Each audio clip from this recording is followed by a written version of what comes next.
Stage पे India गठबंधन के वरिष्ठ नेता खारगे जी,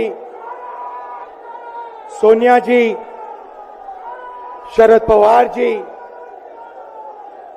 भगवंत मान जी, चंपा सोरेन जी, अखिलेश यादव जी, तेजस्वी यादव जी, सीताराम येचुरी जी, फारूक अब्दुल्ला जी, डी राजा जी, भट्टाचार्य जी, महबूबा मुफ्ती जी, डेरेक ओब्रायन जी, कल्पना सोरेन जी, त्रिची सिल्वा जी, सुनीता केजरीवाल जी, देवराजा जी, तिरुतोल जी, खुरुम अनीस उमर जी, और स्टेज से मैं केजरीवाल जी और सोरेन जी का भी नाम लेना चाहता हूं, क्योंकि वो आज यहां है नहीं, मगर दिल में हम सब एक साथ खड़े हैं। भाइयों और बहनों, इंडिया गठबंधन के कार्यकर्ताओं, आप सबका यहां बहुत बहुत स्वागत, नमस्कार।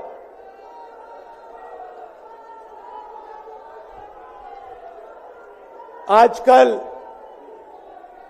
आईपीएल के मैच चल रहे हैं, देखते हो आप लोग।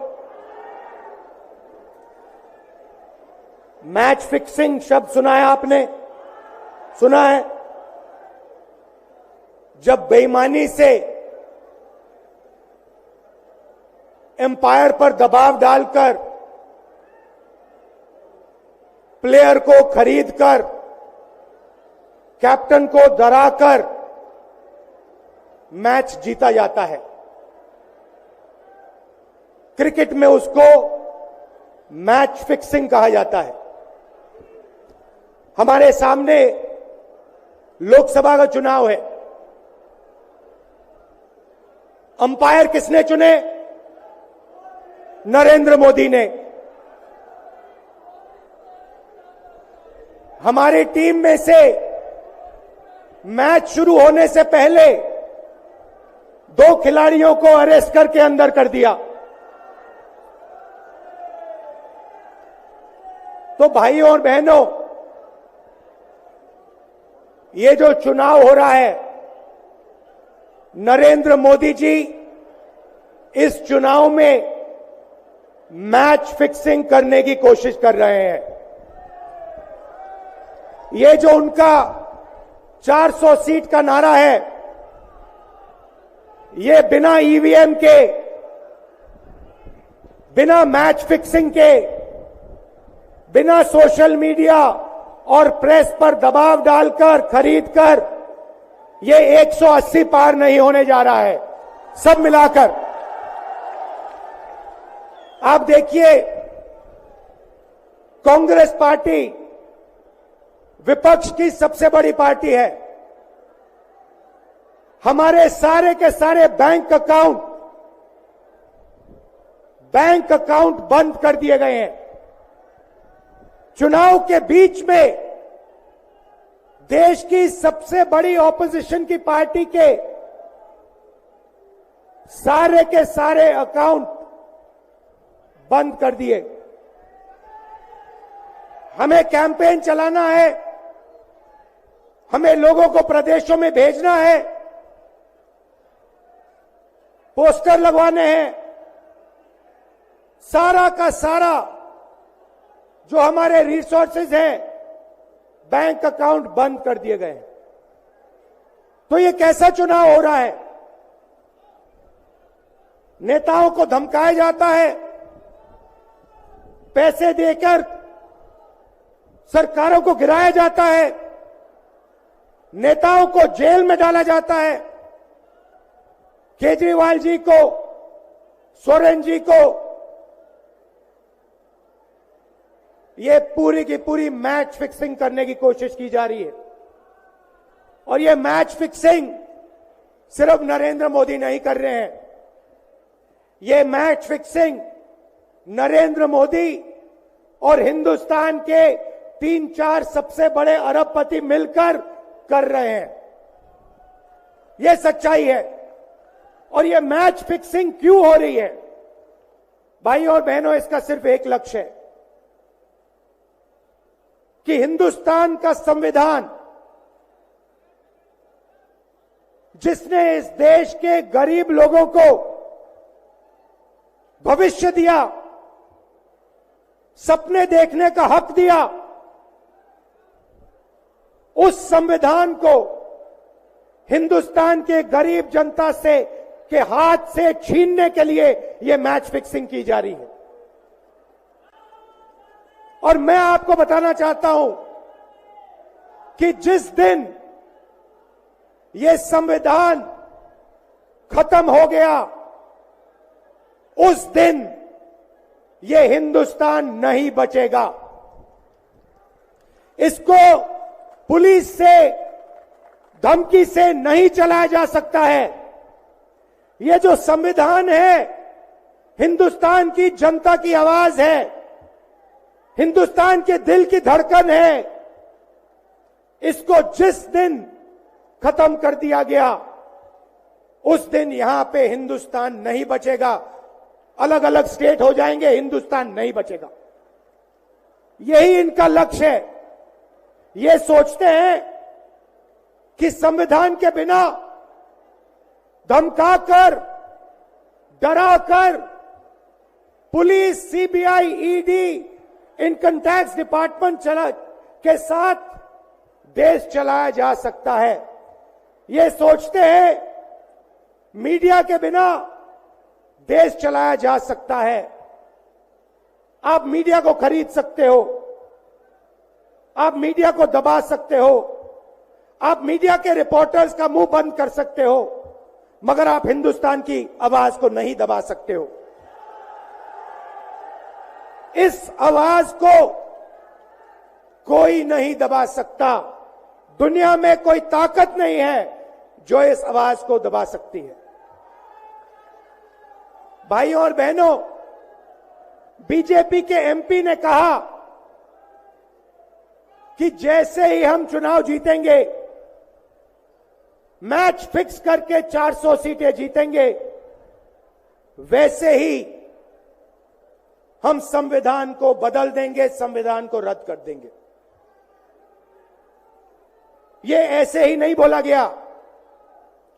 ये टेस्ट करने के लिए, आइडिया टेस्ट करने के लिए बीजेपी के एमपी ने बोला है। ये लड़ाई संविधान को बचाने की लड़ाई है। जैसे अखिलेश जी ने कहा, संविधान चला जाएगा, गरीबों के हक चले जाएंगे, आरक्षण चला जाएगा, और जो आपका धन है,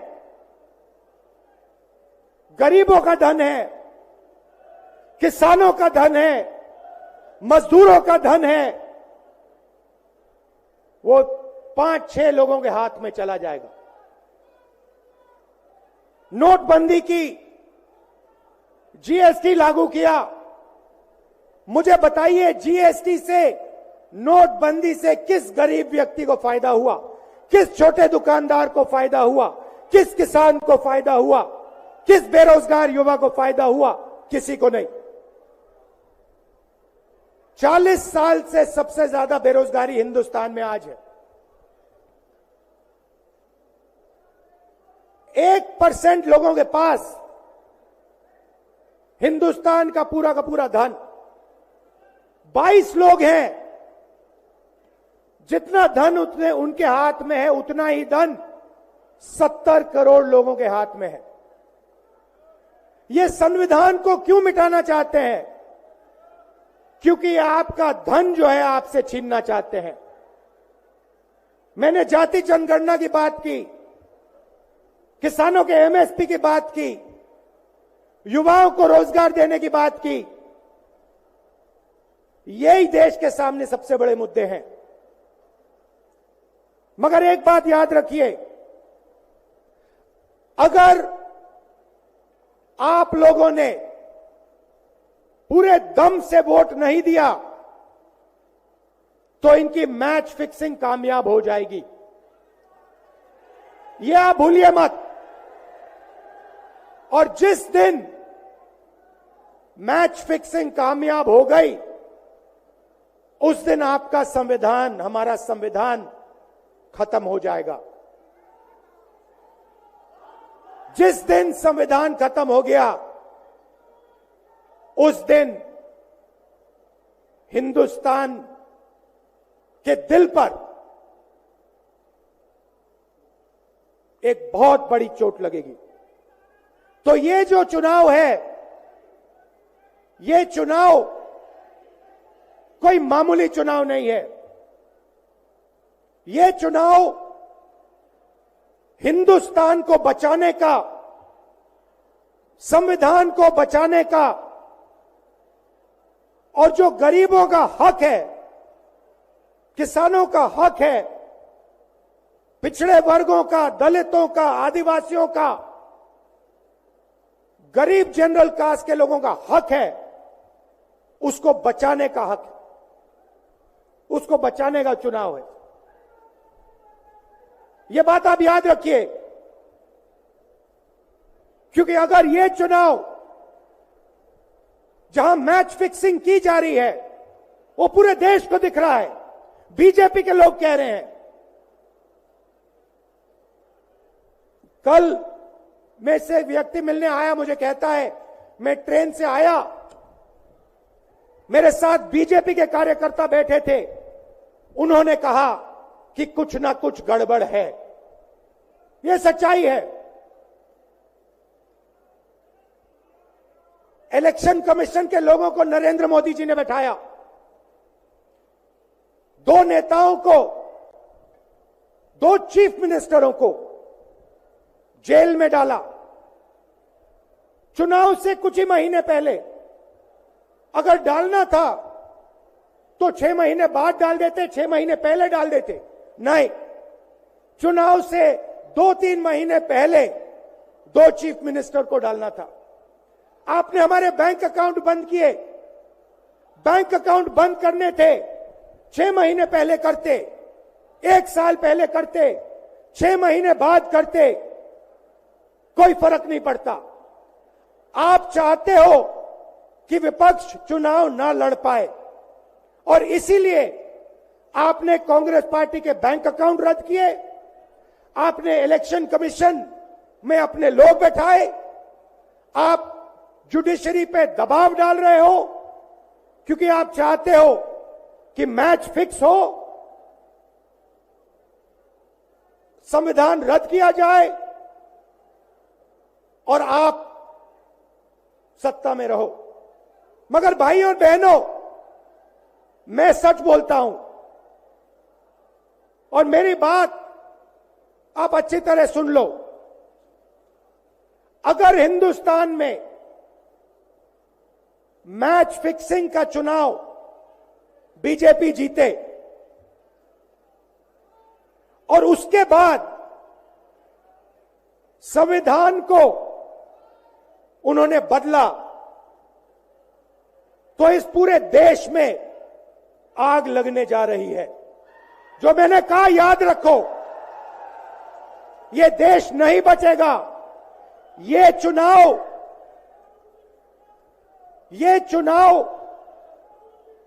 वोट वाला चुनाव नहीं है। ये चुनाव हिंदुस्तान को बचाने वाला चुनाव है, संविधान की रक्षा वाला चुनाव है।